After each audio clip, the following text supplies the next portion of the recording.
Selamat datang di channel Simar Imam. Sembari mendengarkan tinggalkan like dan komentarnya bosku. Jangan lupa pasang headset kalian. Siapkan kopi dan camilan. Lupakan pahitnya kehidupan. Mari kita dengarkan sambil rebahan. Bab 117, Afinitas Api.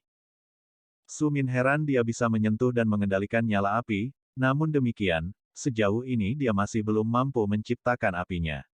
Jika dia ingin mengendalikan atau memiliki akses ke api, dia membutuhkan perapian atau nyala api yang bisa dia makan dengan kinya. Dengan cepat melepaskan api kembali ke perapian, dia sekali lagi fokus pada kedua temannya. Mereka tidak lagi berkeringat banyak, dan tubuh mereka tidak lagi gemetar. Mereka berbaring seolah-olah sedang tidur tetapi riak energi masih meninggalkan tubuh mereka. Melihat ini, santai. Awalnya dia berencana untuk duduk di samping tempat tidur dan bergabung dengan elemen api di sekelilingnya, tetapi sekarang setelah dia merasakan api, dia tahu bahwa berkultivasi di sisi api adalah solusi terbaik. Menutup matanya, dia merasakan bintik kecil lampu merah mengelilinginya. Su Min menghirup bintik-bintik cahaya ini. Ketika mereka memasuki tubuhnya, bintik-bintik cahaya ini semuanya menyebar ke seluruh meridian sebelum berakhir di dalam dantian tempat kolam Ki berada. Mereka dengan rakus menyedot setiap titik cahaya. Kolam Ki di dalam gua dantian sudah memiliki beberapa warna. Bintik cahaya hijau terlihat di dalam kolam Ki, tetapi saat yang merah diserap, mereka juga muncul di dalam kolam Ki dan bercampur dengan bintik hijau. Meskipun ada bintik cahaya merah dan hijau di dalam kolam Ki, hanya sebagian kecil dari bintik ini yang berwarna merah. Mayoritas berwarna hijau, tapi ini tidak membuat Su Min takut. Bahkan, itu masuk akal baginya. Dia sudah memahami domain angin dan bisa mengendalikan angin sesuka hatinya, jadi wajar saja dia telah menyerap sejumlah besar titik cahaya angin. Padahal, dia benar-benar pemula dalam hal elemen api. Dia masih tidak dapat menciptakan api yang paling sederhana sekalipun. Su Min tidak senang dengan ini. Fakta bahwa dia mampu mengendalikan nyala api yang sudah tercipta sudah merupakan langkah yang bagus. Sekarang untuk mengendalikannya lebih jauh, dia membutuhkan dua hal. Salah satunya adalah waktu. Dia membutuhkan waktu untuk menyerap sebanyak mungkin titik cahaya merah ini. Kedua, dia perlu memahami apa nyala api itu. Ada beberapa rahasia mendalam di dalam nyala api, seperti di dalam angin. Dia cukup cepat dalam menyerap dan memahami elemen angin karena dia telah menyerap semua energi peri di dalam pagoda darah. Akibatnya, dia telah mencapai jumlah titik cahaya hijau yang dibutuhkan untuk mencapai wilayah angin dengan cepat. Selanjutnya, dia perlu memahami nyala api. Dia perlu memahami apa itu api dan rahasia mendalam apa yang tersembunyi di dalamnya. Untungnya, kemampuan pemahaman Su Min cukup baik. Su Min yakin bahwa dia akan mampu mengendalikan api segera, dan sementara kedua rekannya sibuk menyempurnakan inti binatang yang telah mereka konsumsi, Su Min sibuk dengan rakus menyerap setiap titik cahaya merah di sekelilingnya. Hari demi hari berlalu dengan kabur. Di dalam kabin tidak terjadi apa-apa, binatang buas dan Su Min tidak beranjak dari tempat duduk masing-masing. Perapian yang awalnya hanya membakar kayu sekarang ditopang hanya oleh Ki Su Min. Dia mencoba untuk meningkatkan kontrolnya atas api bersamaan dengan penyerapannya terhadap titik cahaya merah. Dia berharap untuk memahami beberapa misteri api yang mendalam. Semakin dia bisa memahami, semakin cepat domain apinya mencapai level domain anginnya. Sementara Su Min dan dua rekannya sibuk berkultivasi dan menstabilkan perolehan energi yang mereka dapatkan dari misi pertama mereka, pekarangan di luar dipenuhi dengan pembicaraan yang mengejutkan. Tidak ada yang mempertanyakan apakah Su Min adalah murid Mu Jianyao atau bukan, minat mereka berubah menjadi peringkat surgawi yang akan segera datang. Orang-orang yang mendapat peringkat tertinggi di peringkat surgawi semuanya adalah murid langsung dari dewa di akademi. 5 besar peringkat surgawi telah sama selama 3 tahun terakhir. Semuanya secara pribadi diajar oleh dewa yang luar biasa. Di antara semua yang abadi, Mu Jianyao dianggap yang terkuat karena dia mengendalikan energi spiritual dan afinitas elemental. Setiap orang pada suatu saat dalam hidup mereka akan bermimpi untuk menjadi muridnya. Itu adalah mimpi yang mustahil karena Mu Jianyao tidak pernah menerima murid. Sekarang Su Min telah diambil sebagai murid pribadinya, itu membuktikan bahwa dia memiliki sesuatu yang tidak dimiliki orang lain. Mereka semua merasa semakin kesal dengan fakta yang tidak diakui ini. Dia mungkin telah menjadi murid Nonamu, tapi dia masih manusia. Dia akan dibuang selama peringkat surgawi. Ketika dia melakukannya, Mu Jianyao akan menyadari betapa buruknya keputusan yang dia buat. Tentu saja, dia akan menemukan siswa lain untuk menjadikan murid pribadinya dan membuang manusia rendahan ini. Aku menantikan saat dia terlempar dari kudanya yang tinggi. Manusia ini tidak lebih dari seorang kultivator yang telah mengalami beberapa pertemuan yang beruntung dalam hidupnya. Seseorang yang hanya mengandalkan keberuntungan tidak layak untuk waktu Nonamu. Aku setuju. Manusia menjijikkan itu pasti telah memakan ramuan ajaib yang membuat kekuatannya melonjak dalam sekejap. Sekarang dia tidak lagi memiliki ramuan ini untuk diandalkan di masa depan, kekuatannya tidak akan melonjak lagi. Menjadi lebih kuat tidak mungkin untuk dia. Banyak teori berbeda ada di mana-mana di akademi.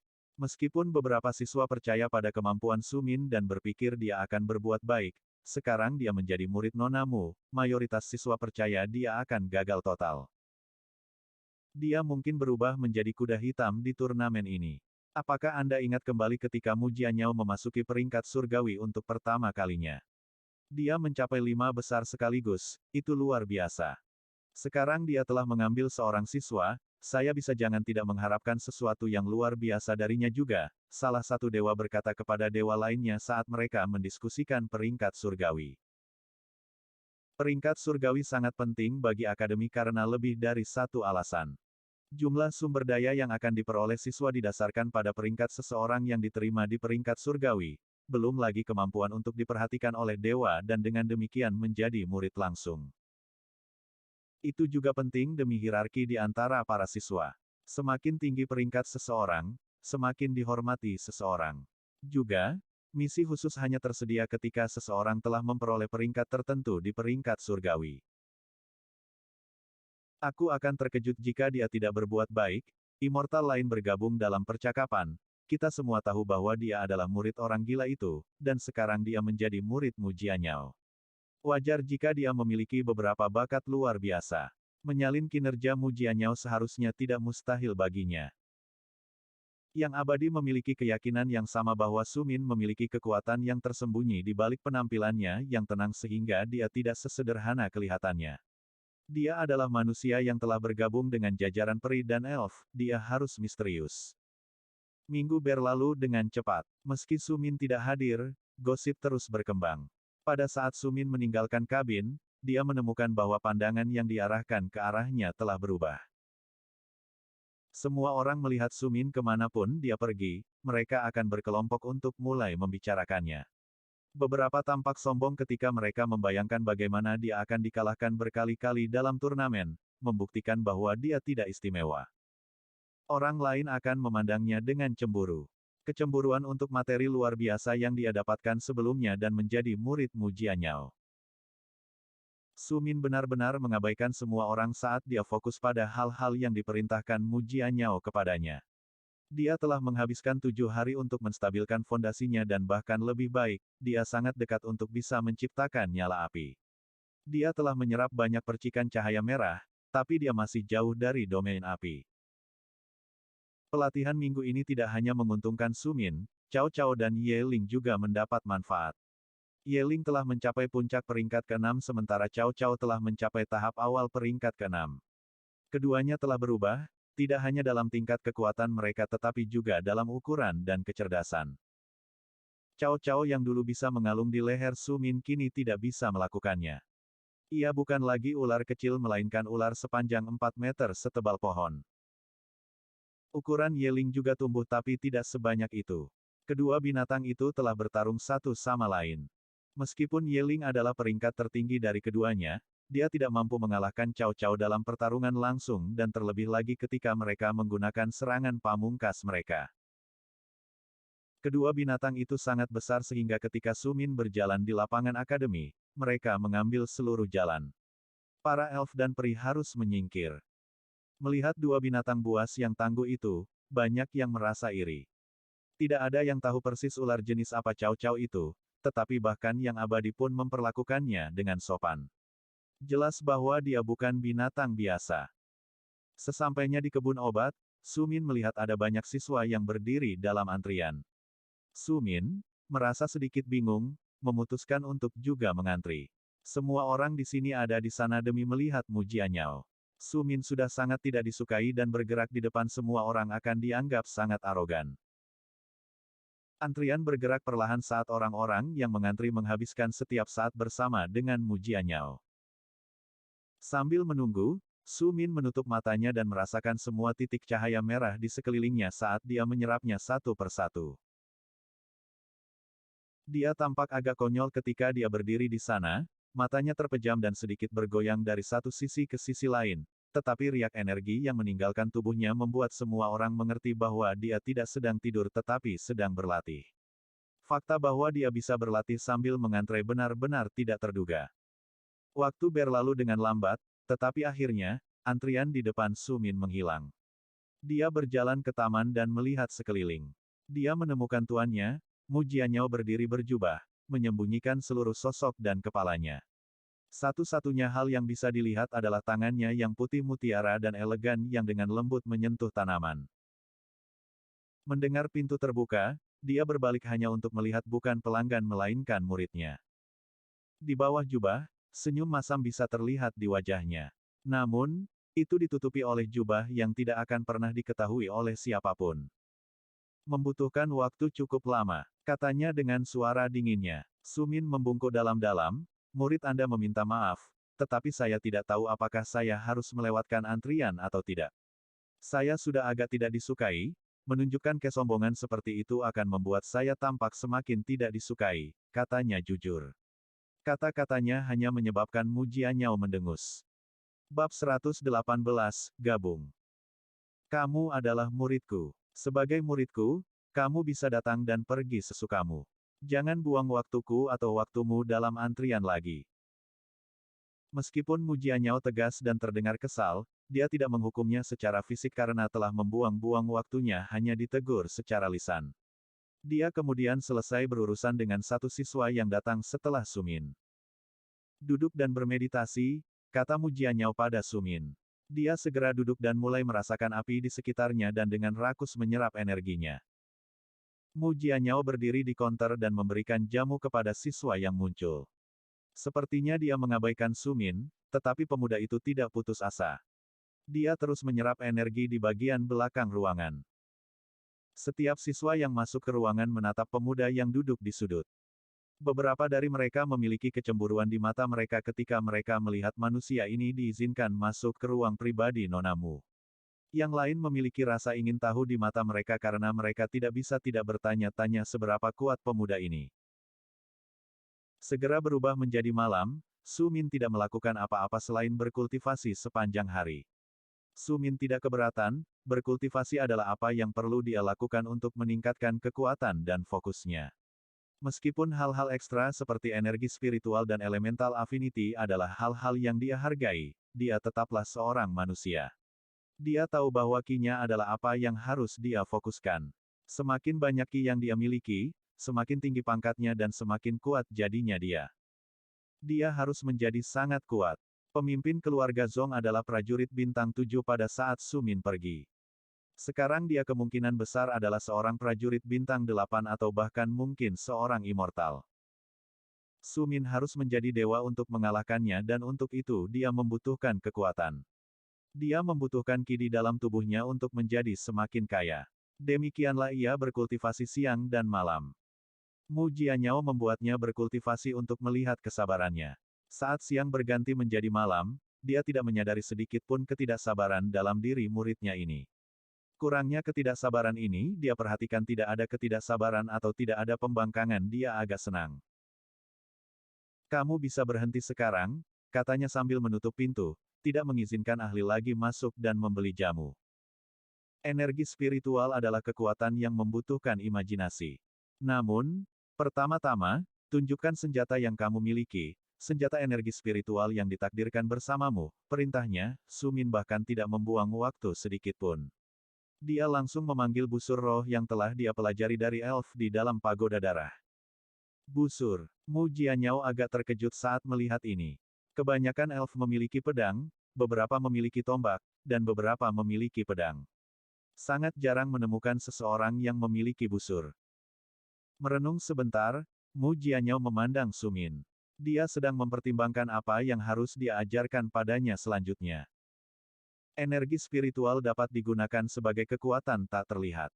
Ini agak mirip dengan penggunaan Qi oleh ahli internal kecuali Anda tidak memerlukan sikap. Energi spiritual berjalan melalui tubuh Anda dan bereaksi pada impuls yang Anda dapatkan. Coba panggil energi spiritual dan lemparkan bola ke batu di sana. Saya ingin Anda mencoba memecahkannya, kata Mu Jianyao sambil menunjuk ke sebuah batu besar. Mendengar perintah itu, Su Min tidak menyadari bagaimana tepatnya dia harus menggunakan energi spiritual ini. Menutup matanya, dia merasakan energi spiritual di dalam tubuhnya.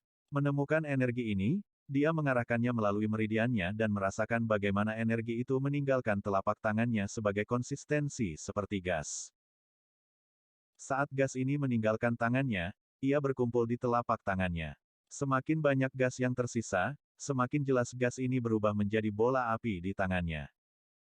Saat bola itu berhenti transparan, Su Min mengarahkannya ke batu besar. Gumpalan energi melesat ke depan dengan sangat cepat sehingga seberkas cahaya tertinggal. Sebuah ledakan meledak saat energi spiritual mendarat di atas batu besar dan ribuan kerikil kecil beterbangan di udara.